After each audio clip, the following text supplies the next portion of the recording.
પાટણના બકરાતપુરમાં રહેતા પિંકીબેન રાવળ છેલ્લા 15 વર્ષથી દર વર્ષે દશા માતાજીનું 10 દિવસીય વ્રત કરી શ્રદ્ધા અને આસ્થાપૂર્વક પૂજા અર્ચના કરીને 10મા દિવસે વાજતે ગાજતે દશા માતાજીનું વિસર્જન કરે છે।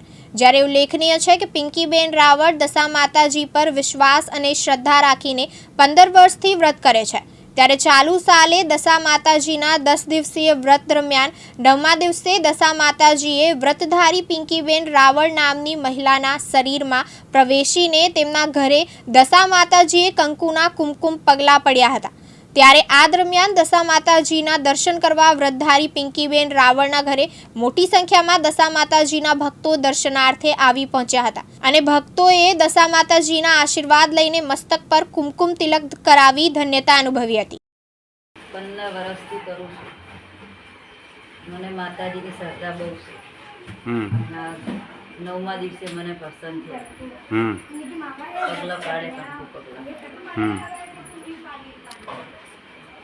અને તમારા જે માતાજીની શ્રદ્ધા છે, તમને અહીંયા માતાજીએ પગલાં પાડ્યા હતા, તો અહીંયા તમને માતાજીએ પગલાં પાડ્યા તો તમારા ઘરમાં તમને કેવું વાતાવરણ લાગે છે? મસ્ત વાતાવરણ, બહુ સારું વાતાવરણ છે। જે વસ્તી આવે એ પણ બેહવાની ઈચ્છા કરે છે। અને તમે માણસને કંઈ બેહી રહી આ વ્રત કેટલા દિવસ માટે કરો છો?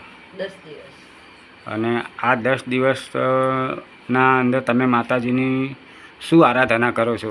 સેવા, પૂજા, પ્રસાદ શું કરો છો? નકરોડી ઉપવાસ કરીને સાંજ સવારે એમની ભક્તિ કરીએ। તમારું નામ? પિંકીબેન। કેમેરામેન હાર્દિક સોલંકી સાથે ઉપેશ પંચાલ, દિવ્યાંગ ન્યૂઝ, પાટણ।